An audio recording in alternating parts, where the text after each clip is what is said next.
Bienvenue dans la deuxième partie du cours auto-anticorps et maladies auto-immunes. Nous l'avions vu dans la première vidéo. Les maladies auto-immunes sont classées en deux catégories. Nous avons d'abord les maladies non spécifiques d'organes. Dans ces maladies-là, nous avons une atteinte simultanée de plusieurs organes. Il s'agit des connectivites, du syndrome des antiphospholipides ou SAPL et des vascularites en cas. À côté et à l'opposé, nous avons des maladies spécifiques d'organes. Là, un seul organe est touché. Nous allons voir quelques exemples. Le diabète auto-immun lorsque c'est les îlots de Langerhans au niveau du pancréas qui sont touchés.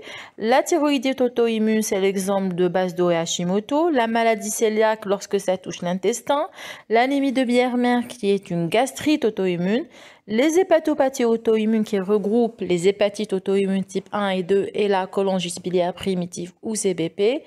La myasthénie auto-immune lorsque ça touche le muscle, le pemphigus qui est une dermatose bulleuse, etc.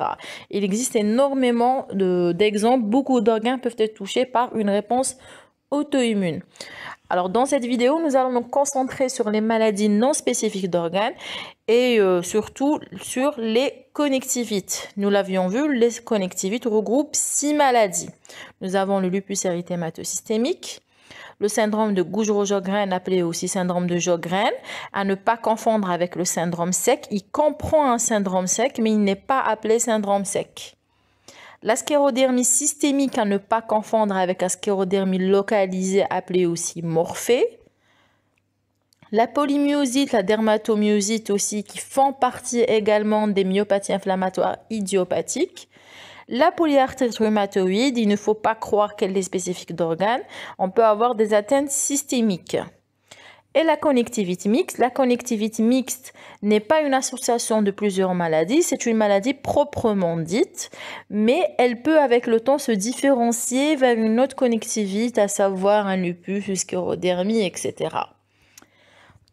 Le point commun entre les différentes connectivites que nous avions vues, c'est la clinique, mais aussi la présence d'auto-anticorps. Ces auto-anticorps sont dirigés contre le noyau, ils sont donc appelés anticorps antinucléaires, AAN. Nous avions vu la fois passée comment est-ce qu'on les recherche, quel est l'intérêt de leur recherche, et nous avions conclu en disant qu'il faut interpréter avec beaucoup de prudence un bilan d'auto-immunité où l'on recherche des anticorps antinucléaires. Pourquoi? Parce que la présence d'anticorps antinucléaires n'est pas synonyme de présence du connectivite. Alors, dans ce tableau, on peut voir la fréquence de ces anticorps dans les connectivites, mais aussi en dehors des connectivites. On peut voir que leur fréquence est très élevée dans les connectivites, surtout au cours du lupus, de la sclérodermie systémique et du Sjogren. Très bien, mais je ne sais pas si vous le voyez. Alors, on peut le retrouver également dans d'autres maladies auto-immunes, la myasthénie auto-immune par exemple, les vascularites en cas, les hépatopathies auto-immunes, mais on peut aussi le retrouver en dehors de toute maladie auto-immune, par exemple lors des hépatites virales, mais aussi c'est les sujets normaux, surtout lorsqu'il s'agit d'un sujet âgé. Donc, il faut faire très attention à l'interprétation d'un bilan des anticorps antinucléaires. On va commencer par la première connectivite, le lupus érythémateux systémique. Vous le savez, c'est une maladie de système qui évolue par poussée entrecoupée de rémission. C'est une maladie, on dit que c'est une maladie qui touche la femme en âge de procréer. Donc ça touche beaucoup plus la femme et cette femme, généralement, elle a entre 20 et 30 ans. Au niveau clinique, c'est extrêmement varié, c'est un petit peu, en fait, c'est comme la sclérodermie, c'est très varié sur le plan clinique, mais il y a une triade qui revient souvent, c'est l'atteinte cutanée, l'atteinte articulaire et l'atteinte rénale. Sur le plan cutané, qu'est-ce qu'on a? On a le masque malaire, Vespertilio.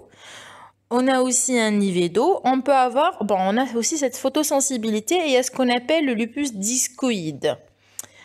Voilà, ça c'est la photo du lupus discoïde. Au niveau articulaire, il s'agit d'arthralgie le plus souvent et puis parfois des arthrites. Évidemment, les arthralgies sont d'horaire inflammatoire. Et puis nous avons cette atteinte rénale qui est d'ordre glomérulaire. Alors il n'y a pas que ça, c'est très varié. J'ai mis les symptômes les plus fréquents. Il faut savoir qu'on a souvent une atteinte des séreuses, péricardite, pleurésie. On a une atteinte hématologique, atteinte neurologique, psychiatrique, c'est pulmonaire également. C'est très riche sur le plan clinique. Au niveau des auto-anticorps, il faut savoir que pratiquement tous les lupus présentent ont des anticorps antinucléaires, et il faut savoir qu'au dernier critère de classification du lupus, c'est devenu une condition. Il faut que le patient ait des auto-anticorps pour qu'il soit classé lupus. Alors, 98% des patients ont des anticorps antinucléaires. À partir de maintenant, quand on parlera des auto-anticorps, vous aurez toujours à gauche tout ce qui est spécifique en vert et en bleu ce qui est associé. C'est-à-dire on les retrouve, ce qui est en bleu, ce sont des anticorps qu'on retrouve dans cette maladie mais qui ne sont pas spécifiques. Ça veut dire qu'on peut les retrouver dans d'autres maladies. Les anticorps spécifiques du lupus sont l'anti-ADN natif et l'anti-SM. L'anti-SM est beaucoup plus spécifique que l'anti-ADN natif. Je vous rappelle que l'anti-SM est un anticorps dirigé contre un antigène soluble. SM est ce que, je ne sais pas si vous vous rappelez, est un RMP, un ribonucléoprotéine. Donc, il baigne, si vous voulez, dans le nucléoplasme à l'intérieur du noyau. Ok, et l'anti-ADN natif n'est pas, l'ADN natif, pardon, n'est pas soluble, il fait partie du nucléosome, de la chromatine. L'anti-SM et alors ce qu'il y a en bas, en dessous des anticorps, c'est la fréquence ou leur prévalence, la prévalence des anticorps au cours de la maladie auto-immune. Vous pouvez voir que l'anti-SM, on en retrouve moins souvent que l'anti-ADN natif. Par contre, il est beaucoup plus spécifique. Pour le diagnostic, il est plus utile. Mais, petite différence, l'anti-SM a un intérêt diagnostique uniquement. Par contre, l'anti-ADN natif, il a un intérêt diagnostique, mais aussi de pronostic et de suivi. Pourquoi? Parce que l'anti-ADN natif est souvent associé à une atteinte rénale, donc là, il y a un intérêt pronostic. Et il a un intérêt de suivi parce que son taux diminue ou augmente en fonction de l'évolution de l'activité de la maladie. Si le patient répond bien au traitement, s'il va mieux, s'il est en rémission, le taux d'anti-DNA va descendre. Par contre, si ça s'empire, là, le taux va augmenter. Donc, vous pouvez deviner de vous-même qu'il faut toujours redoser l'anti-ADN. Une fois que le diagnostic est posé, il faudra toujours doser cet anti-ADN pour suivre le malade. Par contre, l'anti-SM, on le recherche la première fois et puis on ne le recherche plus, ça ne sert à rien. Il a un intérêt diagnostique uniquement. Il a une spécificité qui est supérieure de celle de l'anti-ADN natif. Alors, maintenant, on va passer à droite. Tout ce qui est bleu, c'est non spécifique. Alors, vous pouvez voir anti-SSA, anti-SSB. Ce sont des SSA et SSB. C'est comme le SM, si vous voulez, ce sont des RNP, des antigènes solubles qui font partie du nucléoplasme. Ça veut dire qu'ils baignent dans le noyau. Ils ne sont pas spécifiques du lupus. On les retrouve essentiellement dans le syndrome de Sjögren, mais on le retrouve aussi dans le lupus, mais dans d'autres maladies également, hein, telles que la sclérodermie, etc. Nous avons l'anti-RMP ou l'anti-UNRMP, c'est également une RMP, donc ça fait partie du nucléoplasme. Nous avons des anti-histones, ils ne sont pas spécifiques non plus. Les histones, c'est des protéines qui sont associées à l'ADN, donc ça fait partie du nucléosome. Et nous avons l'anti-PCNA qu'on ne va pas détailler. Alors, une petite remarque seulement. Donc, on peut avoir des anticorps anti-ADN, anti-histone, mais il faut savoir, même si je ne l'ai pas mis ici, qu'on peut avoir des anticorps anti-nucléosome. C'est l'association ADN et histone. Pourquoi? Parce qu'en fait, quand ces deux-là s'associent, il y a ce qu'on appelle apparition de néoépitopes. Il y a des épitopes qui existent, qui apparaissent uniquement lorsque les deux sont associés. Une fois qu'ils sont séparés, l'anticorps ne reconnaît plus l'épitope, il n'est plus là. Donc, ce que reconnaît l'anticorps anti-histone n'est pas forcément ce que reconnaît l'anti-nucléosome et vice-versa avec l'anti-ADN. Alors, on va parler du lupus induit. Le lupus induit, c'est un lupus qui est induit par des médicaments, différents médicaments. Je vous ai mis quelques exemples. Il s'avère que lors de ce lupus, nous avons production des anticorps anti-histone.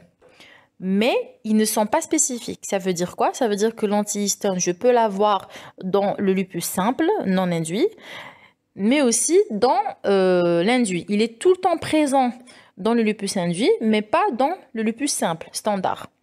Donc, il permet, si vous voulez, le diagnostic différentiel. Si je n'ai pas d'antihistone, je suis sûre qu'il ne s'agit pas d'un lupus induit. Et entre parenthèses, le lupus induit disparaît quelque temps après l'arrêt du traitement. On va parler maintenant du lupus néonatal. Qu'est-ce que c'est que le lupus néonatal? Alors, il est lié à l'anti-SSA. Vous vous rappelez, l'anti-SSA, il était en bleu. C'est un anticorps dirigé contre le SSA. Le SSA qui est une RMP au niveau du nucléoplasme. Ce anti-SSA, il est retrouvé essentiellement dans le syndrome de Sjögren, mais on peut le retrouver dans le lupus. Le problème qui se pose avec ce anti-SSA, il est d'isotype IgG et il peut passer à travers la barrière fœto-maternelle lorsqu'il s'agit d'une lupique enceinte. Lorsque la patiente lupique est enceinte, cet anti-SSA, il peut passer et s'il passe au niveau du fœtus, il peut se lier au faisceau de His au niveau du cœur ou au tissu cutané, à la peau, pardon. Donc, on peut avoir des symptômes qui sont, des signes qui sont assez graves à la naissance. Donc, on parle de lupus néonatal. Il s'agit essentiellement d'un bloc auriculo-ventriculaire et d'une éruption cutanée. Donc, il faut faire très attention. Pourquoi on parle? Vous allez me dire, l'anti-SSA, on le retrouve aussi dans Sjögren et dans d'autres maladies. Oui, c'est vrai. Mais ce sont plutôt les patients lupiques qui sont en âge de procréer. Généralement, les patientes atteintes de Sjögren, de sclérodermie, même si elles ont l'anti-SSA, généralement, la maladie apparaît vers 40, 50, 60 ans. Par contre, dans le lupus, l'apparition des symptômes, la survenue du lupus a lieu entre 20 et 30 ans. Donc, c'est la femme en âge de procréer, c'est l'âge de la procréation, tout simplement, de la grossesse. Donc, il faut faire très attention lorsque vous avez une patiente lupique qui tombe enceinte, il faut rechercher les anticorps anti-SSA. S'ils sont là, il faut qu'il y ait une surveillance rigoureuse, il faut faire très attention. Alors, nous avons posé le diagnostic du lupus. C'est bon, nous l'avons posé, nous allons voir par la suite les critères. Il y a d'autres examens qui doivent se faire. D'abord, l'exploration du complément. Il faut doser le C3 et C4. Il y a aussi CH50. Donc, il faut explorer le complément. Pourquoi? Parce qu'il peut être diminué ou pas. Très souvent, il est diminué, surtout si on est en poussée. Alors, il faut rechercher également les anticorps antiphospholipides. Pourquoi? Parce que le SAPL s'associe très souvent au connectivite, surtout au lupus. On parle de SAPL secondaire. Donc, il faut toujours rechercher les anticorps antiphospholipides, d'autant plus que ces anticorps induisent des thromboses, mais aussi des problèmes d'ordre obstétricaux. Et on sait que la femme lupique, c'est la femme en âge de procréer. Il faut faire attention. Il faut faire un test de Coombs également et une FNS. Pourquoi? Parce qu'il y a souvent une anémie auto-immune qui est associée. Et chez la femme enceinte, il faut toujours rechercher ces fameux anti-SSA. S'ils sont là, il faut faire des contrôles réguliers. Là, ce sont les critères de classification du lupus. C'est les tout récents, ceux de 2019, qui ont été établis par l'EULAR et ACR. Je vais vous montrer. Alors, le tout premier critère qui a été mis en place, la condition pour poser le diagnostic du lupus, c'est la présence des anticorps antinucléaires. Vous voyez, il faut qu'il y ait des anticorps antinucléaires. Sinon, on ne pose pas le diagnostic du lupus. Alors, s'ils sont là, on va voir s'il y a autre chose. Alors, il y a des critères cliniques en vert. Il y a aussi les critères biologiques ou immunologiques en bleu. Donc, vous avez déjà les APL, ça fait gagner des points. Vous avez le complément diminué, c'est aussi des points. Et la présence d'auto-anticorps spécifiques, l'anti-ADN et l'anti-SM. Anti-SM, SM pour Smith. Smith, c'est le premier patient chez lequel nous avons retrouvé les anticorps anti-SM. Comment on passe le diagnostic? Il faut qu'il y ait au moins 10 points pour poser le diagnostic. À savoir que l'immunologie à elle seule peut faire gagner 2 plus 4 plus 6. Vous faites le compte. Déjà, ça fait plus de 10 points. D'accord? Mais je pense qu'il y a des conditions. Il faut qu'il y ait au moins un critère clinique, je pense. Alors, on passe à une autre connectivité, c'est le syndrome de Sjögren. Dans le syndrome de Sjögren, qu'est-ce qui se passe? Il y a une infiltration lymphoplasmocytaire au niveau des glandes. Donc, il y a un problème au niveau des glandes. Il y aura un souci de sécrétion, d'où le syndrome SEC. Le syndrome SEC, appelé aussi Zika syndrome. Zika syndrome. Mais nous avons aussi d'autres atteintes. Vous allez voir, il n'y a pas que les atteintes glandulaires. Alors, il est appelé, ce syndrome de Sjögren est dit primaire s'il est seul, s'il n'est pas associé à une autre maladie auto-immune, et secondaire s'il est associé à une autre maladie auto-immune. L'âge de survenue est beaucoup plus, c'est autour de 40-50 ans. Et puis là aussi, le ratio est en faveur en fait, le sexe ratio, en fait, c'est un sexe ratio qui est favorable aux femmes, malheureusement. Il faut savoir que la plupart des conjonctivites surviennent beaucoup plus chez la femme que chez l'homme. Sur le plan clinique, nous avons le syndrome SEC qui se manifeste par une xérostomie, sécheresse buccale, une sécheresse oculaire, xérophthalmie, qui peut se compliquer par une kératoconjonctivite. Et puis nous avons l'hypertrophie des parotides. Il faut savoir que souvent on a recours à une biopsie des glandes salivaires pour poser le diagnostic du syndrome de Sjögren. À côté des manifestations glandulaires, nous avons des manifestations extraglandulaires, essentiellement articulaires, musculaires. Il y a une fibrose pulmonaire qui peut survenir et une atteinte rénale, généralement, je dis bien généralement, de type tubulaire. À côté de ces manifestations, il faut savoir que très souvent, il y a une association à la cryoglobulinopathie. Donc, il faut toujours faire attention et avoir le réflexe. Il faut rechercher la cryoglobuline chez les patients atteints de Sjögren. Et donc, tous les symptômes d'une cryoglobulinopathie peuvent être associés à ceux du Sjögren. Et les lymphomes ne sont pas rares. Il faut toujours rechercher les lymphomes, il faut toujours avoir le réflexe de faire une électrophorèse des protéines sériques. Les auto-anticorps sont fréquents, antinucléaires bien sûr, sont fréquents au cours de cette maladie. Il s'agit essentiellement de deux anticorps, l'anti-SSA, SSA, sachant que SS c'est pour Zika syndrome, ça veut dire syndrome SEC. L'anti-SSA est appelé aussi anti-RO, RO pour Robert, c'est le premier patient chez lequel nous avons observé les premiers anticorps anti-SSA. Et à côté, nous avons l'anti-SSB, c'est la même chose, SS c'est pour Zika syndrome. Ces anticorps sont appelés anti-LANE aussi, anti-LA pardon, LA pour LANE. LANE c'est le premier patient chez qui nous avons retrouvé les anticorps anti-SSB. Il faut savoir que ce sont les anti-SSA qui sont plus ou moins spécifiques, mais pas tant que ça en fait, puisqu'on peut les retrouver dans d'autres maladies. L'anti-SSB n'a pas un grand apport diagnostique par rapport à l'anti-SSA au cours du Sjögren. Alors là aussi, nous avons des critères de classification du syndrome de Sjögren. Tout d'abord, nous avons ce syndrome SEC qui est obligatoire. Nous avons la biopsie des glandes salivaires aussi, qui apporte un score de 3. Alors, il y a d'autres tests objectifs qui sont réalisés, il faut le savoir, c'est très important. Et puis, il y a la présence des anticorps anti-SSA qui apporte 3 points.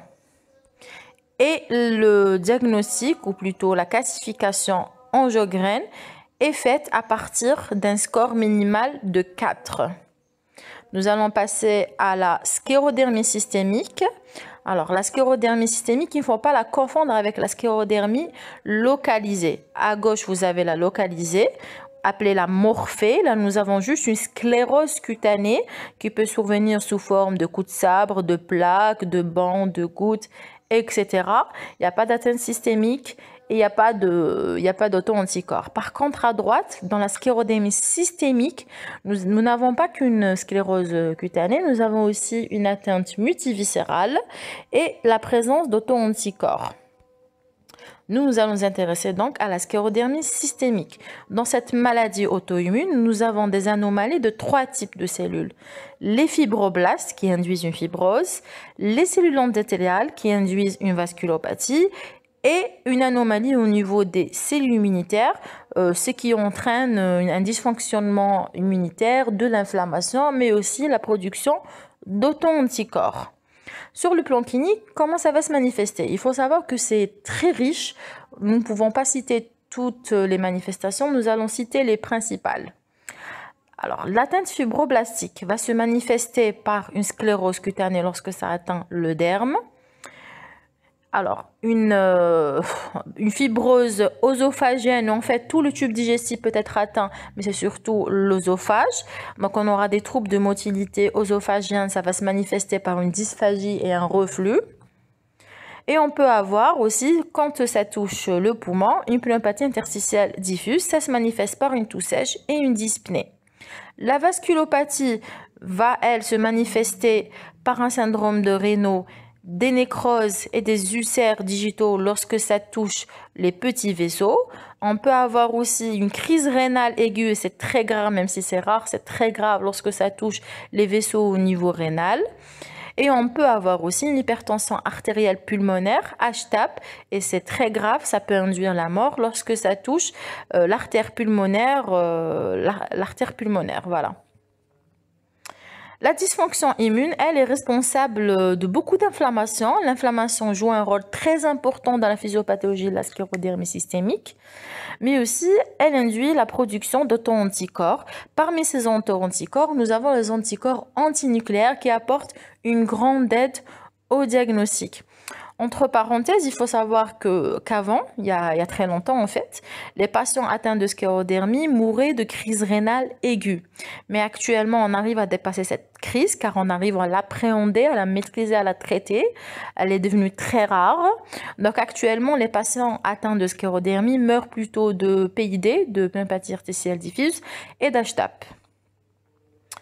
Alors, on va reprendre. Sur le plan cutané, on a ce syndrome de Raynaud qui passe par les 3 phases, les fameuses 3 phases, où nous avons les doigts qui sont blancs, qui sont bleus, puis rouges. Nous avons la sclérose cutanée. Alors, cette sclérose cutanée, elle peut être très importante. Elle peut induire, lorsqu'elle s'aggrave, une déformation au niveau des articulations. Et puis, on aura ce qu'on appelle ce signe de la prière. Bon, on ne le voit pas ici. Et puis, ce que peut induire la sclérose cutanée, c'est ce faciès sclérodermique. En fait, tous les patients auront un faciès, si vous voulez, similaire. On aura un effacement au niveau des rides du front, les rides frontaux. On aura un nez qui est effilé, vous le voyez sur la photo. On aura apparition de petites rides autour de la bouche, les rides périlabiées. On aura une bouche qui devient petite. La bouche, elle devient toute petite, c'est la microstomie. Et puis, je ne sais pas si vous le voyez, la fibrose au niveau de la gencive induit qu'il y a un déchaussement dentaire. Vous pouvez voir que les dents qui sont déchaussées. Je vous l'ai dit aussi, la vasculopathie peut entraîner des ulcères au niveau digital et puis ces ulcères peuvent soit cicatriser ou alors s'empirer et se compliquer en nécrose. Et lorsque la nécrose se propage, ça peut induire des auto-amputations. Ça veut dire qu'on a les doigts nécrosés qui vont tomber d'eux-mêmes. Et puis, on peut avoir cette télangiectasie, ce sont les petits points en rouge que vous voyez qui sont dus à la dilatation des petits vaisseaux, des capillaires. Je vous l'ai dit, nous avons un problème au niveau vasculaire. Il y a un problème, en fait, il y aura de l'ischémie et il y aura un problème d'ischémie, reperfusion, mais aussi d'angiogénèse. Au niveau pulmonaire, nous avons cette fibrose pulmonaire, cette PID qui se manifeste par une toux ou une dyspnée, et aussi cette HTAP, l'HTAP qui se manifeste par une dyspnée. Au niveau digestif, c'est essentiellement une atteinte œsophagienne qui est due à la fibrose, et ça se manifeste essentiellement par la dysphagie et le reflux. La crise rénale, je vous l'ai dit, elle est rare, elle est associée à une HTA maligne, mais elle est rare. Les manifestations articulaires sont possibles. Il s'agit généralement d'arthralgie. Il s'agit d'arthralgie, rarement des arthrites, c'est assez rare. Et puis on peut avoir à côté aussi des atteintes musculaires, une myalgie, une myasthénie. Alors, ça ce sont les images de tout à l'heure. Alors ici, je vais revenir en arrière. Ça, en fait, la dernière photo, c'est ce dont je vous ai parlé, c'est le signe de la prière. En fait, lorsque la sclérose cutanée s'empire, elle induit une déformation au niveau des articulations. Donc vous voyez, c'est une rétraction en flexion des doigts. Ça s'appelle signe de la prière. Il existe différentes formes de la sclérodermie systémique. On peut déjà les répartir en deux, puis je vous expliquerai la troisième à gauche. On va parler des deux premières qui sont à droite. La sclérose cutanée diffuse et la sclérose cutanée limitée. Il y a le mot cutané, pourquoi? Parce que la classification de ces deux formes se fait en fonction de l'étendue de la sclérose cutanée. Ce que vous voyez en violet, c'est là où est présente la sclérose cutanée. Donc vous voyez qu'au niveau de la forme cutanée limitée, la sclérose cutanée ou la fibrose cutanée ne dépasse pas les coudes et ne dépasse pas les genoux. Donc c'est distal, il n'y a pas d'atteinte proximale, il n'y a pas d'atteinte du tronc. Et la tête et le cou peuvent être atteints. À droite, dans la forme cutanée diffuse, vous voyez que l'atteinte est distale et en même temps proximale. Donc c'est une atteinte qui s'est propagée, qui s'est étendue. Il faut savoir qu'on ne passe pas d'une atteinte à une autre, d'une forme à une autre, pardon. On est soit cutanée limitée, soit cutanée diffuse.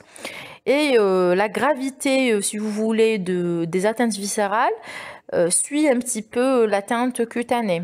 C'est-à-dire que dans la cutanée diffuse, j'ai plus d'atteintes viscérales, j'ai plus de PIT, j'ai plus de crise rénale que dans la cutanée limitée. C'est une forme qui est généralement, parce qu'il existe des exceptions, c'est une forme qui est généralement plus grave. Voilà.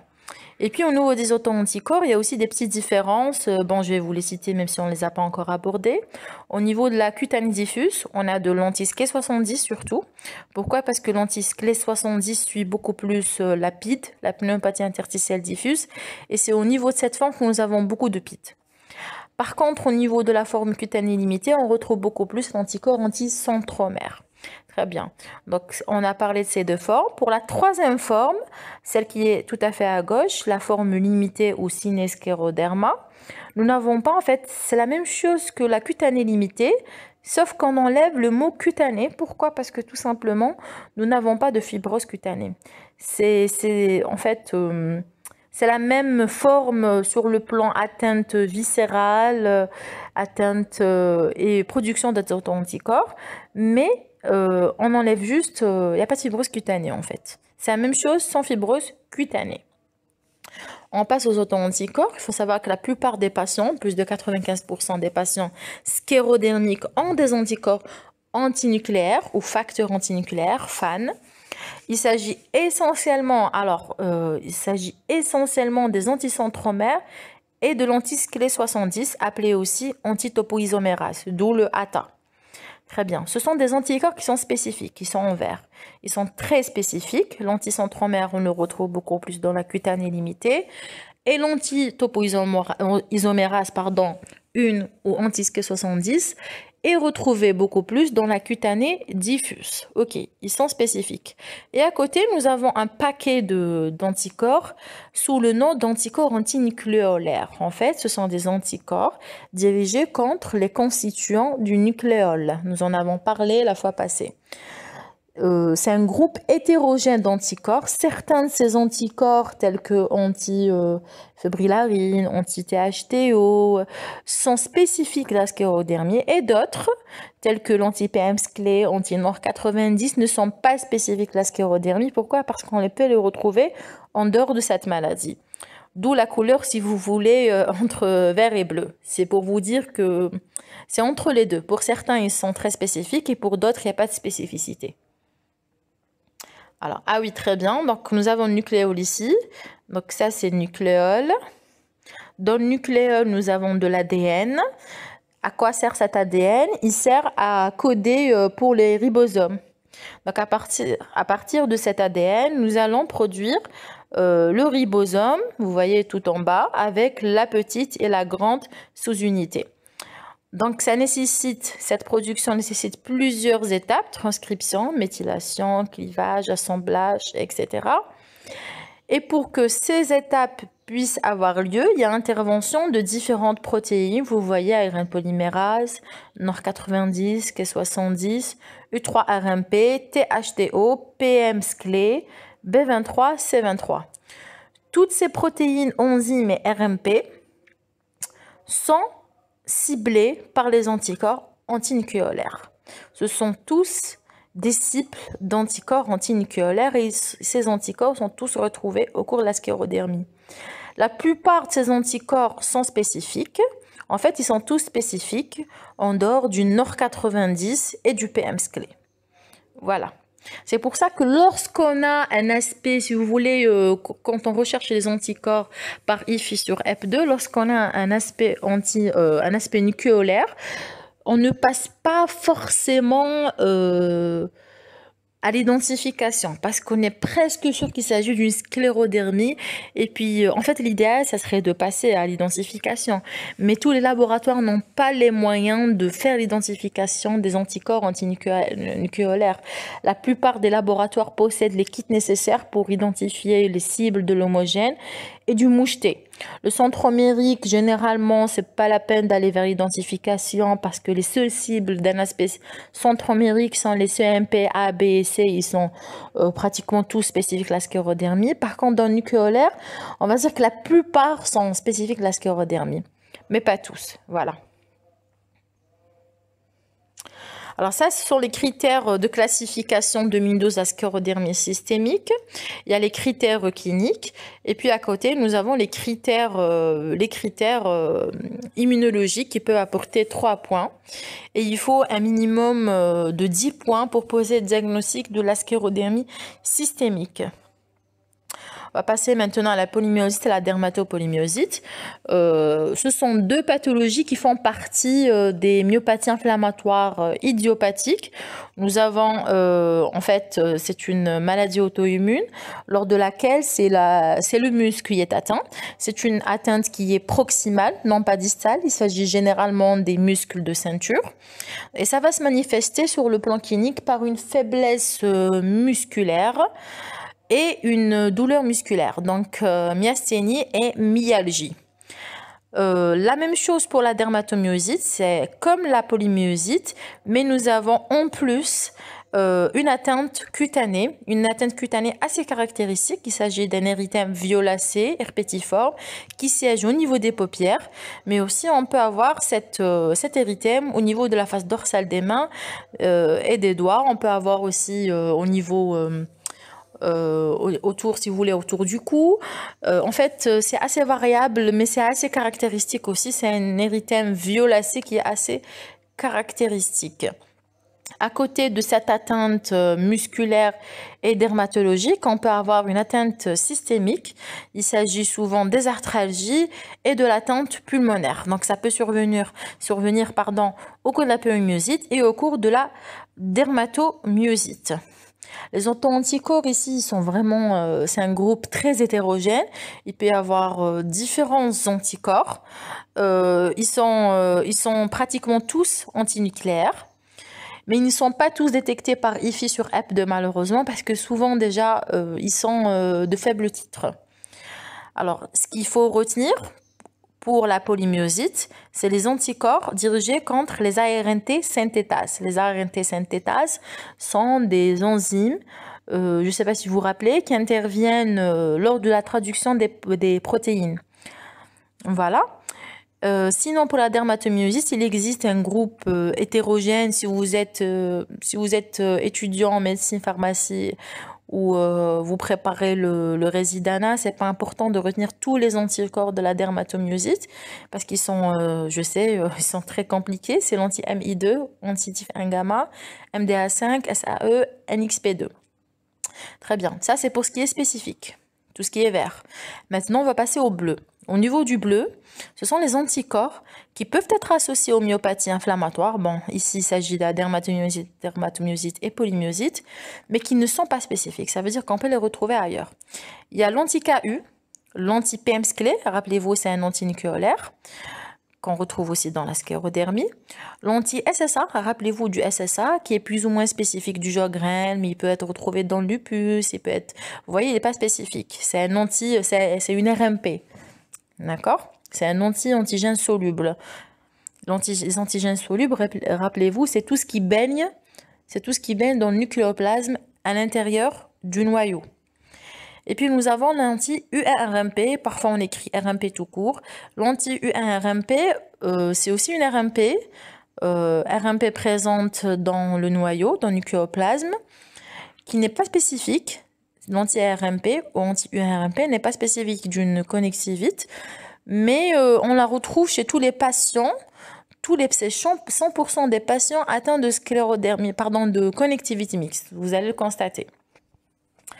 Alors, maintenant, on parle de l'APR. Alors, l'APR, c'est la maladie auto-immune, ou plutôt la connectivite la plus fréquente en Algérie. Pas qu'en Algérie, mais bon, là, on parle de l'Algérie. Donc, c'est une maladie rhumatismale dans laquelle on observe une inflammation au niveau de la membrane synoviale. Donc, on va voir ça. Donc, à gauche, vous avez une articulation normale. À droite, vous avez une articulation de patients atteints de PR. Donc, vous voyez qu'on a de l'inflammation. Cette inflammation va induire un épaississement de la membrane synoviale parce qu'en fait, il y a une multiplication au niveau des cellules qui constituent cette membrane. Il y a un épanchement intra-articulaire. Donc, il y a un épanchement avec du liquide synovial. Il y a une infiltration par des cellules, on ne le voit pas ici, mais il y a une infiltration par les cellules mononucléées. Donc, il y a beaucoup de cellules immunitaires qui sont recrutées à ce niveau-là. Et puis, avec le temps, on aura une destruction du cartilage en blanc. Et puis, avec le temps, une érosion osseuse. Donc, on aura une destruction de l'os en jaune. Ça vient avec le temps. Sur le plan clinique, c'est essentiellement articulaire. C'est pour ça qu'on pense souvent que l'APR est spécifique d'organes. Donc, il s'agit d'une atteinte qui est symétrique. C'est souvent des arthralgies, souvent aussi des arthrites. Ce sont plus les petites articulations qui sont atteintes, mais l'atteinte des grosses articulations n'est pas impossible. Et puis, il faut souligner, quand il s'agit d'arthralgie, c'est le matin. Généralement, quand le patient se réveille le matin, il a beaucoup de mal à mobiliser ses mains, ses pieds. L'articulation est bloquée.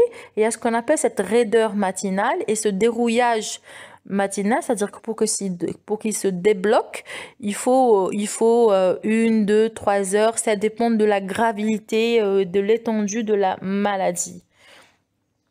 Alors, avec le temps, l'articulation va se déformer. On peut avoir toutes sortes de déformations. Je vous ai mis quelques exemples. Cette déformation s'appelle déformation en coup de vent cubital. Alors, celle-ci s'appelle en col de cygne. Ça ressemble à un col de cygne, le cygne, l'oiseau. Nous avons aussi cette déformation en Z. À côté de ces articulations, de ces atteintes articulaires, nous avons des atteintes extra-articulaires, des adénopathies, nodules rhumatoïdes, une atteinte pulmonaire aussi est possible, hématologique, syndrome sec, et puis il y a ce qu'on appelle le syndrome de Felty. C'est la PR associée à une neutropénie et à une splénomégalie. Alors, il faut préciser un point, c'est que tous les patients PR ne répondent pas de la même façon sur le plan clinique. Il y a des formes qui sont plus graves que d'autres. Et on peut les détecter dès le départ. En fait, dès le départ, dès le début, dès les premiers mois de la maladie, le clinicien peut se rendre compte que certains malades évoluent de façon beaucoup plus rapide que d'autres. Ces malades qui évoluent rapidement, de façon plus sévère, il faut les détecter dès le départ. Il faut les détecter, on peut les détecter grâce à un suivi clinique, radiologique, mais aussi grâce à la recherche d'auto-anticorps. On va le voir tout à l'heure. Il faut les détecter. Pourquoi? Il faut identifier ces malades pour leur donner un traitement plus agressif et de façon... il faut en fait introduire un traitement plus agressif et plus précocement. Donc plutôt on donnera ces malades, on leur donnera plutôt un traitement qui est plus agressif. Généralement, c'est soit une biothérapie ou un autre immunosuppresseur, mais il faut que ce soit agressif dès le départ. Pourquoi? C'est pour éviter l'installation de ces déformations, parce que ces déformations sont irréversibles. Une fois qu'elles sont là, on ne s'en débarrasse plus. On passe maintenant aux auto-anticorps. Alors, vous le savez certainement, ce qui dit PR dit facteur rhumatoïde. C'est, je sais pas, je crois que c'est l'auto-anticorps star que tout le monde connaît, sauf que vous voyez, il est en bleu, il est à droite. Moi, je n'aime pas cet auto-anticorps. Pourquoi? Tout simplement parce qu'il n'a pas une bonne spécificité. Voilà, j'ai mis sa spécificité pour la PR est de 30%. Spécificité médiocre. On peut le retrouver dans d'autres maladies auto-immunes, on peut le retrouver dans les infections, chez les sujets sains. Il est tout sauf spécifique de la PR. Alors, par contre, à gauche, nous avons un auto-anticorps qui est plutôt, bon, j'allais dire sympathique, il n'est pas sympa parce que sa présence n'est pas bonne, mais on va dire qu'il aide beaucoup. Il aide beaucoup, c'est l'anticorps antipeptide citrulliné. Donc là, on n'est plus dans les anticorps antinucléaires, hein, que ce soit pour le FR ou pour les anti-CCP. En ACPA, appelé aussi anti-CCP, antipeptide citrulliné. Ce sont en fait des protéines citrullinées. La citrullination, c'est une modification post-traductionnelle, d'accord? Et cette modification peut avoir lieu partout dans le corps. Nous avons des peptides citrulinés dans les articulations, dans la bouche, dans la peau. On en a partout. Nous en avons partout. Alors, ces anticorps sont très spécifiques de la PR et en plus, ils sont précoces. Ça veut dire quoi? Ça veut dire qu'ils peuvent survenir des mois, voire des années, avant l'apparition des symptômes. Ce qui est excellent pour le diagnostic. C'est vraiment excellent. Contrairement au facteur rhumatoïde qui généralement apparaît, si vous voulez, avec les symptômes.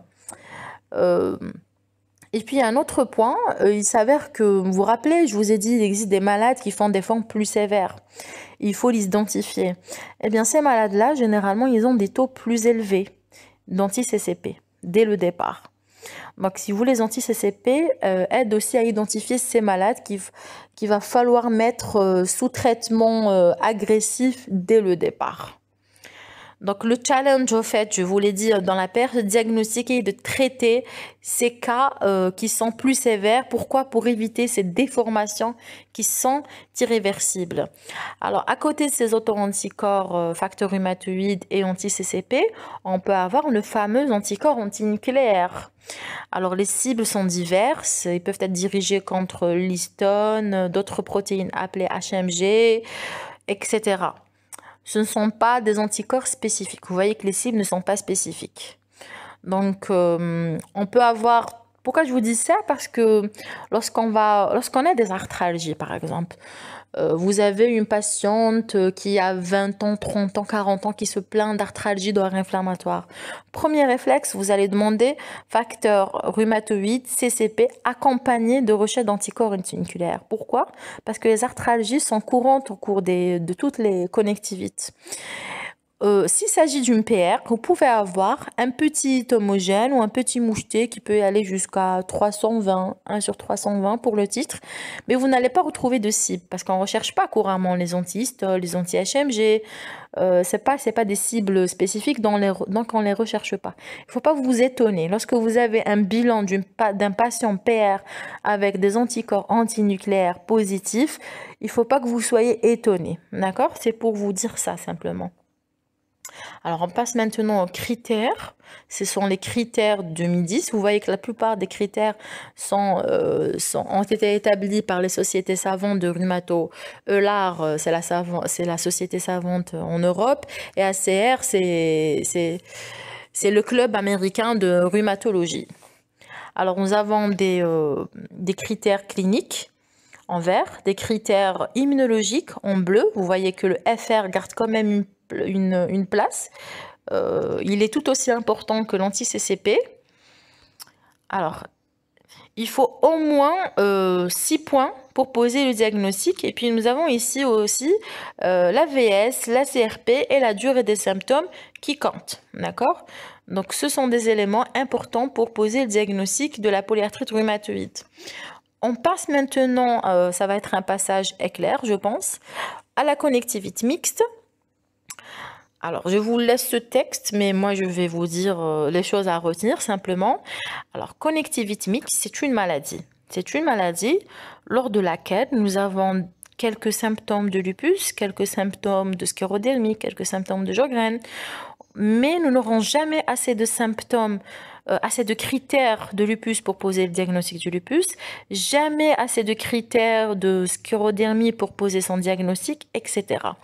Donc il y aura des critères par-ci par-là, mais il n'y en aura jamais assez pour dire qu'il s'agit d'un lupus ou d'une sclérodermie. Donc il ne s'agit pas d'une association de différentes connectivites. Il s'agit d'une seule connectivite qui, si vous voulez, c'est un mix des autres connectivites, mais ce n'est pas une association des différentes connectivites. Alors, et avec le temps, il peut y avoir ce qu'on appelle une différenciation. Et cette différenciation, généralement, elle est marquée par la présence d'un symptôme majeur pour l'une des connectivites. Par exemple, il peut y avoir une atteinte rénale lupique. Il peut y avoir une glomérulonéphrite lupique qui va signer le passage de cette connectivité mixte au lupus. Ou alors on peut avoir par exemple des atteintes digestives ou pulmonaires spécifiques de la sclérodermie, et là il va y avoir passage, si vous voulez, la connectivité mixte va se différencier en sclérodermie. Donc sur le plan clinique, c'est un petit peu, c'est vraiment, c'est un petit peu un mélange des signes, mais non spécifiques, hein, des différents signes des différentes connectivites. Alors, il existe différents critères pour poser le diagnostic de la connectivité mixte. En fait, c'est très compliqué de poser son diagnostic. Il y a un élément qui est toujours là, c'est la présence d'anticorps anti-U1-RMP. Je vous en ai parlé. Les anticorps anti-U1-RMP sont obligatoires pour poser le diagnostic de la connectivité mixte. Voilà, sinon les critères, il existe différents critères. Ils sont plutôt anciens, ça n'a pas été mis à jour. Bon, là je vous mets les critères de Sharp. Ces critères sont souvent utilisés. D'ailleurs, la maladie est appelée également syndrome de Sharp. Nous avons donc les critères cliniques, immunologiques, voilà, clinique encore. Donc il faut au moins 4 critères, et puis la présence des anticorps anti-U1-RMP sont obligatoires. Alors nous avons fini avec les connectivites. On passe maintenant au syndrome des antiphospholipides. Ça va être très bref. C'est une maladie auto-immune, donc elle est multiviscérale, non spécifique d'organes. Et ce syndrome est dit primaire ou secondaire selon son association ou pas à d'autres maladies auto-immunes. Sur le plan clinique, nous avons des thromboses. Ces thromboses sont veineuses, artérielles, ça peut être un AVC, un IDM, une embolie pulmonaire, toutes sortes de thromboses. Et puis chez la femme, on peut avoir des signes obstétricaux. Il s'agit d'avortements spontanés à répétition. Genre, ce sont des avortements à moins de 10 semaines qui se répètent.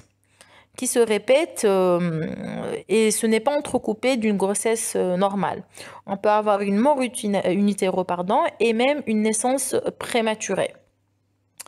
Sur le plan auto-anticorps, il s'agit d'auto-anticorps antiphospholipides, essentiellement la cardiolipine. Et puis nous avons des anticorps qui sont dirigés contre les cofacteurs de ces phospholipides, essentiellement la bêta-2-GP1. Donc il y a deux anticorps à retenir, c'est l'anticardiolipine et l'anti-bêta-2-GP1. Et il faut toujours rechercher ces anticorps à distance d'une grossesse. Il faut toujours que ce soit 3 mois après un accouchement ou un avortement spontané. Alors, je me suis trompée pour le titre, je m'excuse. Ce sont les critères de Sydney de 2006 pour le SAPL. Alors, ces critères disent qu'il faut au moins un critère clinique et un critère biologique. Le critère clinique, c'est simple, c'est soit la thrombose, soit les signes obstétricaux que nous avions vus tout à l'heure. Et pour les critères biologiques, ce sont des critères immunologiques. Donc, il faut qu'il y ait au moins un auto-anticorps, que ce soit un anticardiolipine, anti-bêta-2-GP1 ou ce qu'on appelle l'anticoagulant lupique. Aussi, c'est un auto-anticorps, c'est la même chose, c'est un antiphospholipide. Donc, pour poser le diagnostic, il faut un critère clinique, un critère immunologique. Et puis, juste un petit détail pour la recherche des auto-anticorps, anticardiolipine et anti-bêta-2-GP1. En fait, il y a beaucoup de similitudes entre la structure des phospholipides, notamment la cardiolipine, et la bactérie qui donne la syphilis. Donc, il faut toujours, en fait, quand on a un résultat positif pour les APL, il faut toujours refaire le bilan après 12 semaines.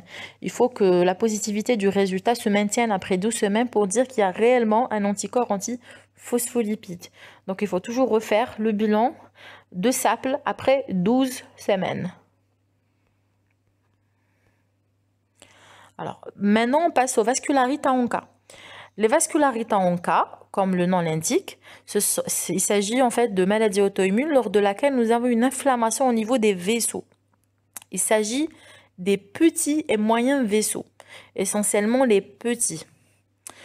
C'est dû à quoi? C'est dû à la présence d'auto-anticorps dirigés contre le cytoplasme des PNN, les ANCA, anti-neutrophil cytoplasm antibody. Qu'est-ce qu'il y a dans le cytoplasme des PNN? Il y a des granules. À quoi servent ces granules? Ces granules contiennent, vous le savez, toutes les enzymes et protéines nécessaires à l'activité bactéricide du PNN, puisque le PNN est une cellule phagocytaire. Parmi ces protéines, nous avons la myéloperoxydase, MPO, et la protéinase 3, PR3. Donc, ce sont les principales cibles des ANCA. Comment ça se manifeste sur le plan clinique? Alors, il y a souvent un syndrome pneumorénal, ça veut dire une atteinte du poumon et du rein en même temps. C'est pour ça qu'il y a un diagnostic différentiel qui se fait avec le goût de pasture. Vous savez que le goût de pasture, c'est une maladie auto-immune lors de laquelle il y a atteinte du rein. C'est dû aux anticorps anti-MBG. Et puis, par mimétisme moléculaire, on peut avoir aussi une atteinte du poumon au niveau pleural, pardon, parce que au niveau de la plèvre, nous avons un collagène qui est le même qu'au niveau du rein. Je parle du goût de pasture. Donc, on peut avoir un syndrome pneumorénal dans le goût de pasture. Dans la vascularité en cas, le syndrome pneumorénal est aussi possible. Donc, il faut toujours faire un diagnostic différentiel entre ces deux maladies quand on a un syndrome pneumorénal. Mais dans les vascularites en cas, c'est plus riche que ça sur le plan clinique. On peut avoir autre chose. On peut avoir des atteintes ORL, articulaires, cutanées, neurologiques, ophtalmologiques. En fait, c'est très varié sur le plan... c'est maladie système, quoi. C'est très varié sur le plan clinique. Ça regroupe 3 maladies. La maladie de Church-Strauss, la granulomatose de Wegener et la micropolyangéite. Ce sont les 3 maladies que regroupent les vascularites à ANCA. Nous avons fini avec les maladies non spécifiques d'organes, donc le cours est terminé. Il y a quelques points essentiels, quelques points forts à retenir. D'abord pour les maladies auto-immunes, ce sont des maladies chroniques, on ne guérit pas d'une maladie auto-immune. On peut simplement soigner les symptômes et diminuer cette réponse auto-immune grâce aux immunosuppresseurs, mais on ne guérit pas d'une maladie auto-immune. L'association de plusieurs maladies auto-immunes est possible chez un même patient. Il faut toujours garder à l'esprit aussi que ce sont des maladies multifactorielles et multigéniques. Et généralement, c'est même le bagage génétique qui donne la sclérodermie ressemble à celui de la PR, etc. Donc, ne vous étonnez pas qu'il y ait plusieurs personnes atteintes de conjonctivite dans une même famille, en fait. C'est juste le phénotype qui va changer. Ça va être parfois... En fait, il y aura un membre qui aura un lupus, un autre qui aura une PR, etc. Alors, pour le diagnostic, on le pose généralement grâce à un faisceau d'arguments cliniques et immunologiques, surtout pour les conjonctivites. Vous avez vu l'apport des auto-anticorps, surtout anticorps antinucléaires, dans le diagnostic de ces maladies-là. L'immunologie a un grand apport. C'est pour cela qu'il faut faire attention aux techniques de leur recherche et à l'interprétation du bilan d'auto-immunité. La présence d'un signe clinique, même s'il est spécifique, n'est pas synonyme de la présence de la maladie auto-immune. Ce n'est pas parce que j'ai une arthralgie que j'ai une PR, ce n'est pas parce que j'ai un syndrome sec et j'ai un Sjögren, etc. La même chose pour les auto-anticorps, ce n'est pas parce que j'ai un auto-anticorps seul que j'ai la maladie. Ce n'est pas parce que j'ai un anti-SM que j'ai un lupus. Ce n'est pas parce que j'ai un anti-SK70 que j'ai une sclérodermie. Alors, il y a ce qu'on appelle, en fait, le diagnostic se pose grâce à un faisceau d'arguments et parfois il y a ces critères qui sont là et qui aident les sociétés savantes se réunissent très régulièrement et mettent en place des critères diagnostiques ou de classification. Les critères de classification, c'est un petit peu comme les critères diagnostiques, mais qui sont un peu plus spécifiques, du coup un peu moins sensibles, ils sont plus destinés aux études, mais ils sont employés quand même en routine pour le diagnostic de ces maladies-là. Ces critères permettent, si vous voulez, un diagnostic qui est plus objectif. Voilà. Il y a aussi ce qu'on appelle les scores d'activité qui permettent le suivi de ces malades. C'est l'exemple du score d'activité de SLEDAI chez les patients atteints de lupus systémique. Pour les auto-anticorps, le choix de la technique de recherche est très important. Vous l'avez vu pour les anticorps antinucléaires. Ces auto-anticorps ont un intérêt diagnostique, de prédiction aussi de la maladie, pronostic et un intérêt de suivi. Par exemple, les anti-ADN. Les anticorps antinucléaires, une fois qu'ils sont positifs, il n'y a pas lieu de les refaire. Donc, on a fait l'identification, qu'on a retrouvé la cible, ça ne sert à rien de refaire. Sauf pour les anticorps anti-ADN. Il faut les redoser à chaque fois chez un patient atteint de lupus. Pourquoi? Parce que ça permet le suivi. Et puis, si on suspecte, par exemple, l'association à une autre maladie, si par exemple un patient lupique fait un syndrome sec, là, on ne sait pas s'il s'agit d'un Sjögren associé. Là, il faut refaire, il faut tout rechercher. Il faut rechercher les anticorps anti-SSA et anti-SSB, même si on ne les a pas eus au départ. Alors, chez un patient lupique, il faut garder en tête, au départ, on fait les anticorps antinucléaires, puis il faut compléter l'exploration avec la recherche des anticorps antiphospholipides pour un simple secondaire. Il faut explorer le complément, C3C4, CH50. Il faut rechercher une anémie auto-immune grâce à une formule et au test de Coops. Il faut faire attention chez la femme enceinte lupique, donc il faut rechercher les anti-SSA. Voilà. Alors généralement, lors de la grossesse, l'état de la patiente s'empire, sauf pour l'APR, pour une raison qui n'est pas tout à fait expliquée. Il y a plusieurs hypothèses, mais rien n'a été prouvé.